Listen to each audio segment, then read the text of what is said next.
I curb stomped a kid in the face at our St. Patrick's Day party, Bowling Green State University, where I went to school for big party weekends like Halloween, Patty's Day, Christmas, where you had to pay a lot of money for the alcohol that would be at the party. They would give you wristbands. So they would know if you paid for the party by the specific color wristband that you had when you went to these house parties. Patty's Day in Bowling Green, Ohio is like so slept on. It's like one of the biggest party days of the year in the Midwest. Like, honestly, BG's Patty's Day is right up there with Dayton. I've been to both.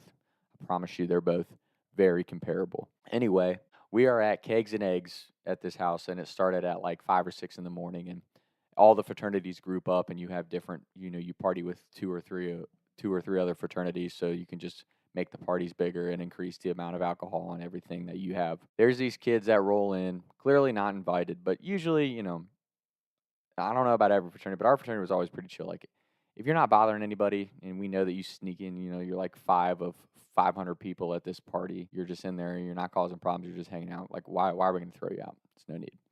But in this case, we know they're not invited because they didn't have any wristbands on, and we see them kind of causing problems with some of our fraternity brothers, and they're punching holes in the drywall of this house that we're at.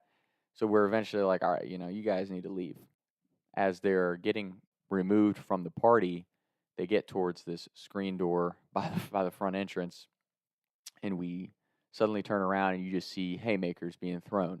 Well, one of these guys had shoved a chick. So it's these two big kind of jacked black dudes in this, basic ass white dude with kind of like the long flow surfer dude hair.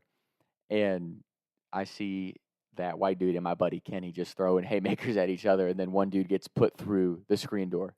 We're like, oh shit. So we all go running after him. I'm with my buddy, we'll call him Sean. Me and Sean go running out to see if our buddy Kenny's going to be all right. Well, the funny thing is, these 3 guys are the only ones from this house party that don't know each other. So there's like 200 people go running out through the screen door after these kids, and they're throwing haymakers. Like, it's these 2 black dudes are just fucking up my fraternity brothers. Like, there was kids getting slammed against car windshields. This kid's head gets split open. He's laying there. These other kids are just getting absolutely wailed on. And me and my buddy Sean, we're skinny white dudes like this. And the only time up to this point I had ever been punched was by my own friend, Kyle. You know who you are. And I've never been the type to start a fight. Like, don't get me wrong. I'll jump in and throw some punches if I'm defending my friends. For the most part, I've actually never started a fight. Never been the one to throw the first punch. So we run out there, and, you're kind of drunk from drinking all morning. So I'm like, adrenaline's running. I'm like, oh shit, this is crazy. And these kids are just kind of wailing on everybody that gets near them. And I'm like, damn, I'm about to get rocked, but I got to get in there. As I go running up, my buddy Kenny tackles this kid, the white kid, down to the ground. Sean, out of left field, comes up and just tackles this big-ass black dude to the ground.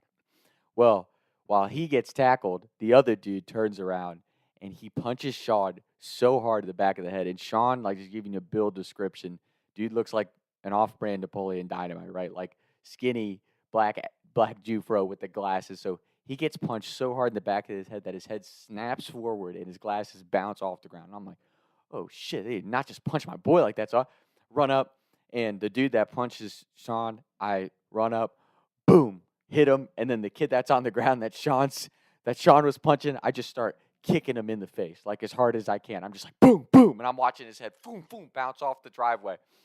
And literally, the other black dude that said, I was like, yo, there are curb stomping motherfuckers out here. And he dragged his buddy back.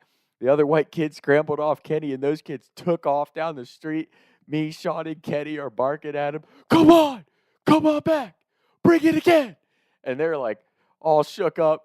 Dude's face has like my heel print on his forehead, and they took off running down the street. And I tell you, the hardest I laughed about that is, like, we've got, granted, I'm not acting like we were 3 badasses or anything. We got, a couple hundred people behind us doing all the same shit. We just happened to be the ones at the front of the pack by the time they got to the end of the driveway. But when I tell you, I was laughing so hard as everything kind of settles down. We're checking to make sure everybody's good. The kid that got his head slammed against the windshield, they're like putting gauze around his head. He didn't even care. He's just drinking another natty light. This was all before like 9 in the morning. Like, it was great. Talk about a crazy Patty's Day for college. That all happened before 9 o'clock. But when we are all headed back towards the house to keep partying, Sean picks up his glasses and he looks at me. He's like, Tom, did I get punched? I'm like, you did get punched. You got punched hard in the back of the head. He's like, I thought I felt something.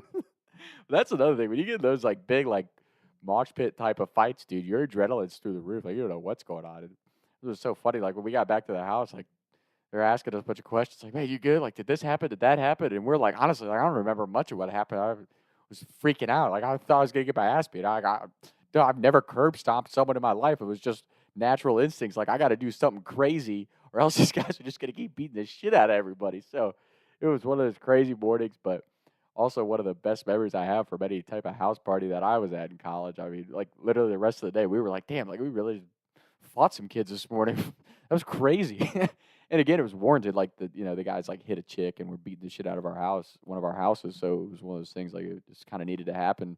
But it was just insane. Just an insane exchange. So, and that's one thing. Like I said, I'm all for open arms.